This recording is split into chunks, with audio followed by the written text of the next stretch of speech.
Ozan accidentally took a girl's phone but couldn't crack the passcode.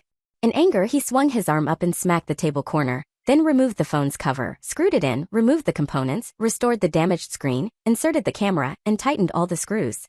The phone was mended as if nothing occurred. Ozan then linked the phone to a malware-infected PC and pulled out a mobile phone to save the data. Ozan weakened the girl's voice using a voice changer when the victim's phone rang. He claimed that he picked up the phone but shattered it by mistake and gave Nami the repair shop location. He claimed to have covered all repairs. Ozan then located the victim's personal information on the phone. After reading Nami's life journal, he quietly wrote down her relationships. Even her address is apparent. Nami discovered the address but didn't realize the repairman in front of her answered her phone. Ozan requested that she record the problematic stuff. Nami hesitated to type her phone password, but she felt the other person was correcting it, so she did. Ozan smiled fakely. Nami was notified that the phone was repaired shortly after. Nami thanked the individual after seeing the phone mended as if nothing had occurred. But the new horror started. Ozan unlocked the left-behind phone and typed the password after Nami departed. Nami didn't realize Ozan was watching her phone. The cameras that were infiltrated before and after provided 360-degree views, not just static ones. Ozan monitored Nami's every step. Ozan even cut off Nami's calls. Thereafter, she had no privacy. Ozan would continue to monitor her life, but observing him, she thought it wasn't enough, so he raced to Nami's shop that day. Due to her disguise, Nami didn't realize she'd met him. Ozan purposefully played her favorite games. After many shop visits, he became friends with Nami.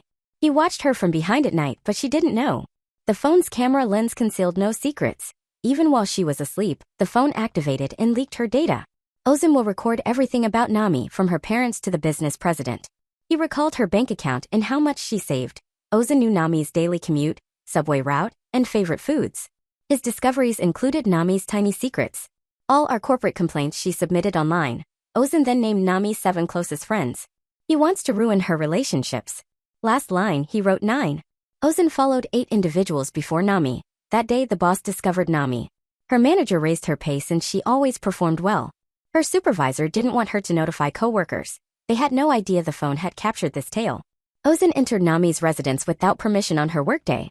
She had no privacy this time. Ozan left enough money to purchase a black market concert ticket for Nami when she realized she didn't have one. After completing a transaction at the bogus shop, he sold the ticket to Nami for a lower price. He impressed her. Nami's father felt Ozan's unusual look indicated evil intentions. He warned his daughter about Ozan's odd look. He even intended to sell his foreign property and purchase a new flat to be closer to his kid, but Nami feared her father was too involved. She fought her father about this. But she would witness the elderly man's words falling on deaf ears. Ozan, aware of Nami's father's warning, eliminated this threat. After getting home, his daughter texted him. He expressed regret for his actions and provided a link. Lynn alerted the father to security risks as soon as he plugged in the phone. He was worried it was a virus, but the girl texted again that it was GPS software. The girl's words served to comfort him. The father saw, so Lynn disregarded the warning and downloaded the program. The father was looking at a photo of his older daughter on his phone. The phone got a text message confirming ticket delivery. As the father exited, a dark ball emerged behind him. He struck a brick with his hand. Nami's closest buddy visited her home to stay the night. Late at night, they drank on the roof. The following morning, Nami discovered it was midday. Her alarm clock was off and the owner made almost 70 calls. Nami panicked. After rushing to work, she saw the social media post had reached 99. Nami believed she was famous. She opened it again to see redheads. She made accusations.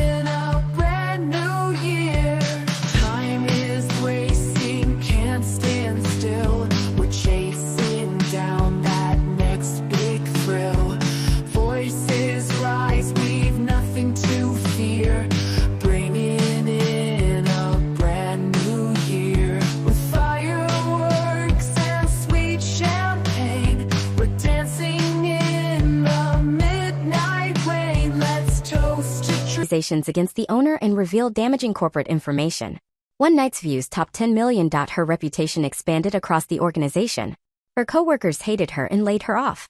Her performance displeased the owner. Ozan had 5 names on his bracelet.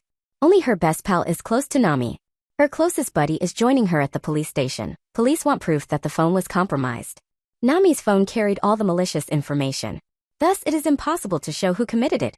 Nami retreated in anger. She got a text from her father after leaving. Today, the cafe remains temporarily closed. No one thought returning to the shop was odd.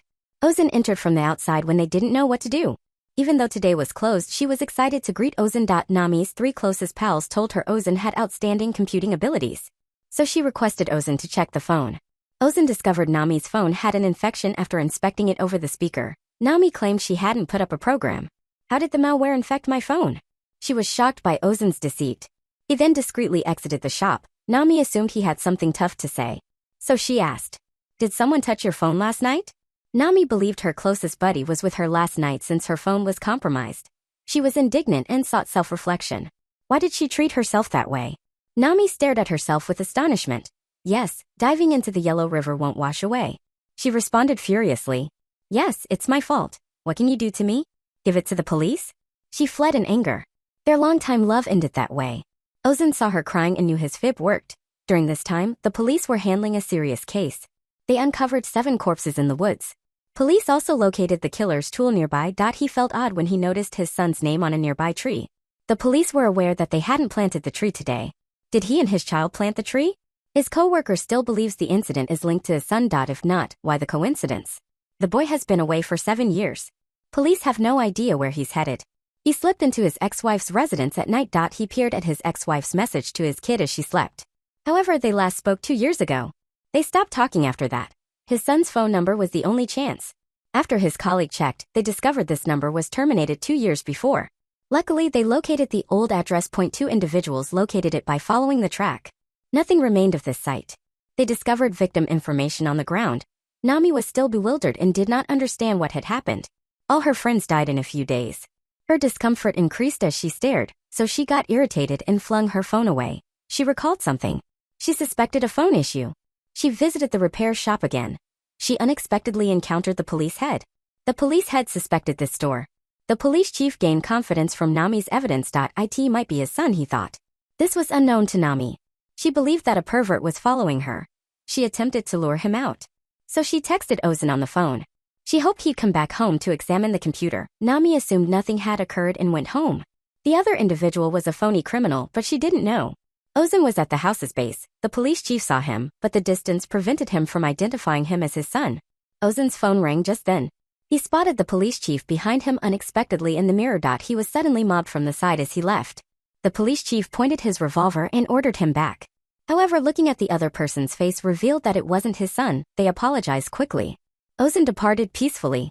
Nami thought she had exposed the police chief. His actions changed the killer's strategy to a foot shot. Just then, a colleague called the police chief to urgently return to the team.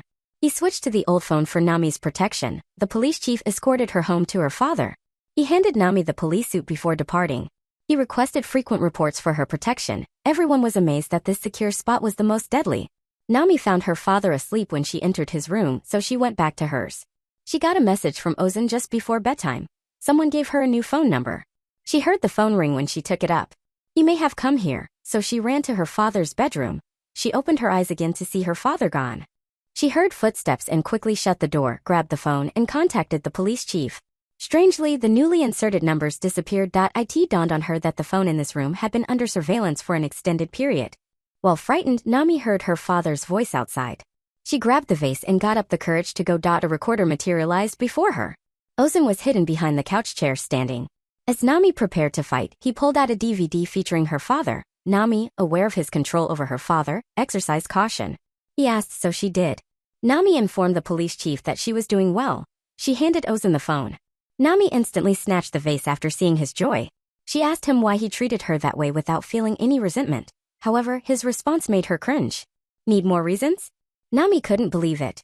3 days after she lost her phone, she found herself on this road again. Ozan reiterated his desire to play with her. He would release her within 24 hours if she could phone a loved one. Ozan wanted his trick to work. Ozan damaged Nami's intimate ties. Thus, no one called her again. Nami raised the vase next to her and waited for him to open the door before attacking. Nami wasn't startled to see her father's shadow through her opening. She raced into the room but had to drop her weapon as Ozan threatened her. So he rejected her. He opened the vase. Nami realized she was afraid, just knowing she begged for compassion.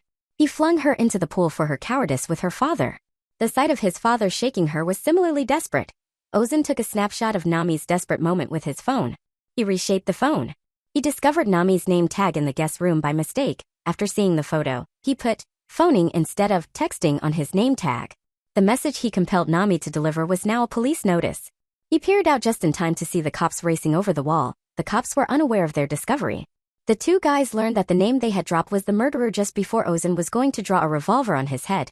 An irate policeman punched him in the face. After Ozan's persistent probing, he confessed to killing his kid. Thanks to quick police action, Nami survived. The father was unlucky. She felt angry at the father's stillness. She took a revolver from the policeman as he slowly left the restroom. She didn't hesitate because of the swift retaliation. She raised her hand while calling out in a recognizable voice. Nami held the father who had struggled to survive with his dying breath. This video also cautions us to safeguard our privacy to avoid exploitation by malicious individuals. Film content ends. Subscribe, like, and ring the notification bell to catch the newest flicks.